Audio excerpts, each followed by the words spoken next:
која е вистината за Христовата служба на небото? И денеска, почитувани гледачи, одговор ќе побараме во Библијата. Значи, во Светото писмо. И во Стариот, би рекол, и во Новиот Завет, светилиштето е опишано како место во кое живее Бог. Тоа може да го пронајдете во Библијата. Понекогаш со тоа се мислело на земното. Значи, кога станува збор за светилиштето, се мислело на земното светилиште. А понекогаш некои велели дека се однесува и на небесното светилиште. Но ајде да видиме што вели псалмистот Давид, кој напишал во 102 псалом, 20 стих, а потоа ќе читаме и во Авакум, 2 глава, 20 стих. За да ги чуе воздишките на затворените, да ги ослободи синовите од смртта. Авакум вели, Господе во својот свет храм, нека молчи целата земја пред лицето Негово. И во Новиот Завет неколку пати се спомнува светилиштето на небото. Еве посланието до евреите го нарекува вистинска скинија. Евреите 8 глава 2 стих. И подобра и посовршена скинија. Евреите исто 9 глава 11 стих. Исус е опишан како служи во него како првосвештеник. Евреите 8 глава 1-2 стих. Во видението кој го имал и Јован Богослов, тој гледа ковач, златен олтар и кадилница во небесниот храм. Тоа може го проверите во Откровението 11 глава 19 стих. Тој исто така гледа суштества што му служат на Бога во храмот. 7 глава 15 стих во Откровение. Ангели тој гледа што излегуваат од храмот и чад што го исполнува храмот. Во една подосежна, покасна сцена, слуша силен глас во црквата. Откровение 16 глава 1 стих и 17 стих. За подобро, почитувани гледачи, да го разбереме небесното светилиште и службата што ја врши Исус во него како наш првосвещеник, треба да го проучиме земното светилиште, кој го направил Мојсей според планот што му го покажал Бог. Тоа може да го проверите во втора книга Мојсеева, 25 глава, 8, 9 и 40 стих. Значи, небесното светилиште во се е над земното. Тоа е подобра и посовршена скинија, вели апостол Павле во Евреите 9 глава. На ист начин, Христовата служба во секој поглед е над службата на земните свештеници. Посланието до евреите, почитувани гледачи, тој факт го нагласува постојано, дека Исус е над земното светилиште. Меѓутоа, судејќи по се општиот план за двете овие светилишта е ист. И службите во земното светилиште треба да ги откриваат основните вистини за небесното светилиште. Еве да се вратиме во Стариот Завет.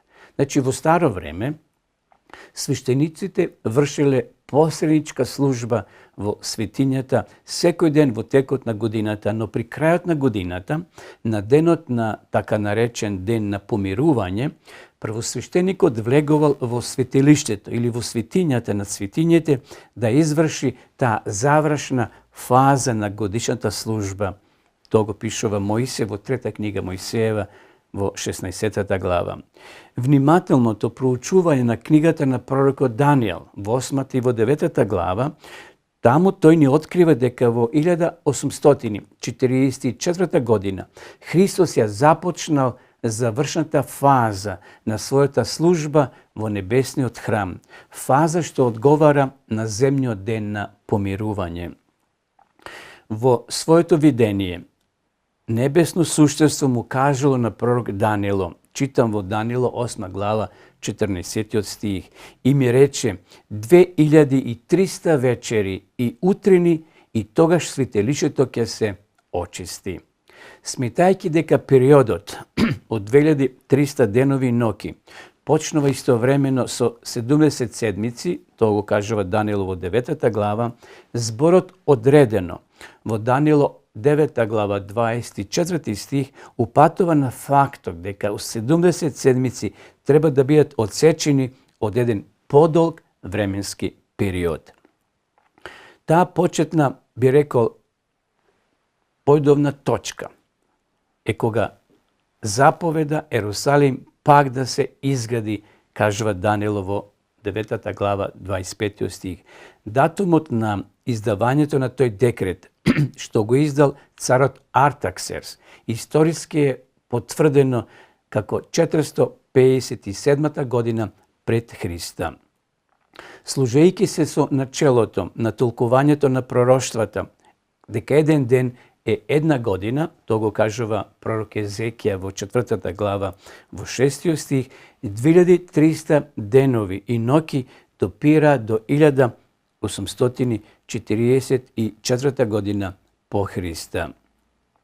Библијата, почитувани гледачи, не дава подробно објаснување за делото што требало да почне на небото во 1844 година, но проучувајќи го чистењето на земното светилиште, ние знаеме дека цел на чистењето било да светилиштето се врати во својата првобитна света и чиста состојба. Со други зборови, од него да се остранат трагите на гревот што се напластиле во текот на годината. Знаете, цела година израелците пренесувале жртви тука во предворието на храмот.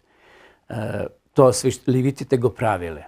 Но еднаш во годината, како што спомнав, се влегувало во второто деление во светињата над светињите. И тука имало многу крв, имало многу валканост и затоа се устранувале сите траги на гревот, односно символично на се оно што се правило во текот на годината.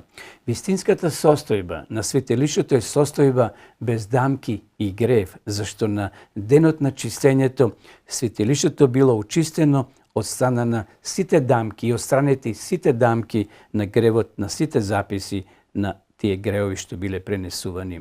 Значи, употребувајќи го символот на денот на очистување, писателот на посланието до евреите, а тој е апостол Павле, изјавува дека било неопходно сликите на небесната стварност или на небесните стварности да се чистаат вака, што значи дека земното светилиште се чисти со крв и животински жртви, но дека небесните стварности се чистат со подобри жртви од оние. Евреите 9 глава 20 стих, што очигледно упатува на Христовата смрт на крстот. Древниот ден на очистување, почитувани гледачи, би рекле дека денот кога светилиштето било чистено, бил најсвечен дел во годината, затоа што евреите тој ден го очекувале како суден ден. Тој ден луѓето мора да се воздржуваат од секоја работа и да ги, вели текстот, да ги мачат, да ги измачуваат своите души. Оние што не би правеле така, би биле отстранети од друштвото Израелево.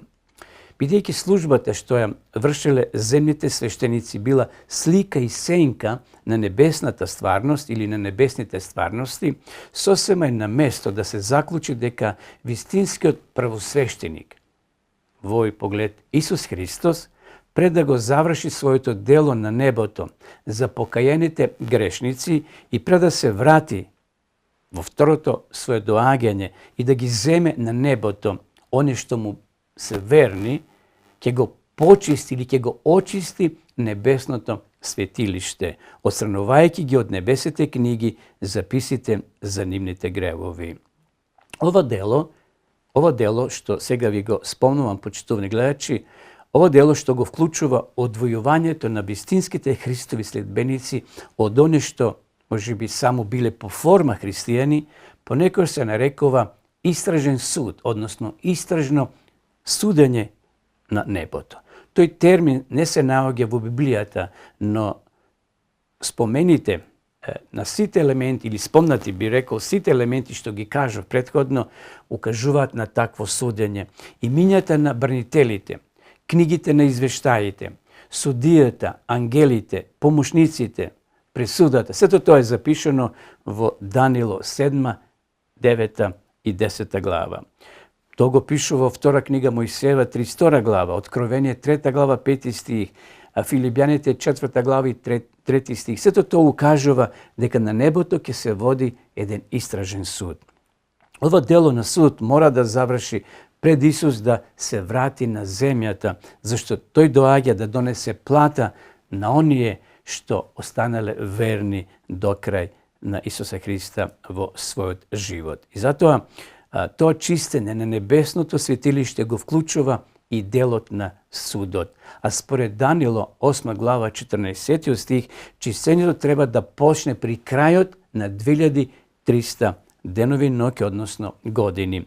Веста што ја објавува дури и вториот ангел во Откровение 14 глава има посебна важност за нашите денови. Еве што пишува Откровение 14 глава 7 стих. Тој зборуваше со висок глас: бојте се од Бога и подајте му слава, зашто настапи часот, гледате што пишува сега, на неговиот суд, и поклонете му се на оној кој го создал небото и земјата, морето и водните извори. Свеченоста на ова време на судот никогаш не може доволно да се нагласи, зашто кога небесниот суд ќе го заврши своето дело, Исус ќе дојде на оваа земја со себе да ги понесе на небото сите оние, како што вели Јован во Откровение 14:12, што ги држат Божите заповеди и ја имаат верата Исусова. Сите тие христијани, сите тие луѓе кои му останале верни на Исуса, на Бога, овде текстот вели ќе ги поведе, ќе ги земе горе на небото.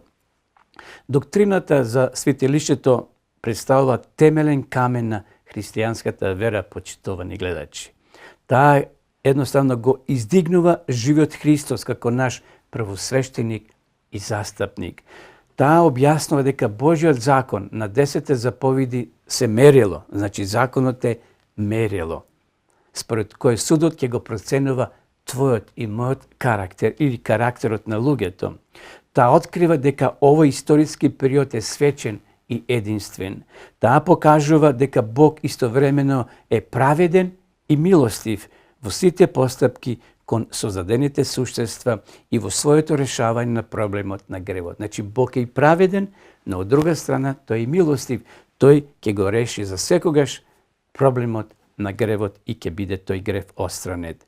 Токму поради делото што се врши денеска во небесното светилиште, ќе биде отстрането секое сомневање, секое прашање во врска со Бога и со неговото постапување кон сатаната, и затоа спасените ќе се соединат пеејќи ја славната химна. Еве како гласи ова химна, читам во Откровение 15 глава 3 стих. И ја пеја песната на Мојсеја, Божиот слуга, и песната на Агнецот, велејќи: големи и чудни се делата Твои, Господе Боже, Вседржителу. Праведни и вистинити се Твоите патишта, Цару на светиите. Почитувани гледачи, ова тема е многу длабока и многу широка, но преку овие неколку текстови сакав да ја доближам оваа тема и преку овие библиски текстови да одговорам за важноста на тоа небесно светилиште. Благодарам на вашето внимание. Се гледаме во наредното предавање со ново прашање. Пријатно.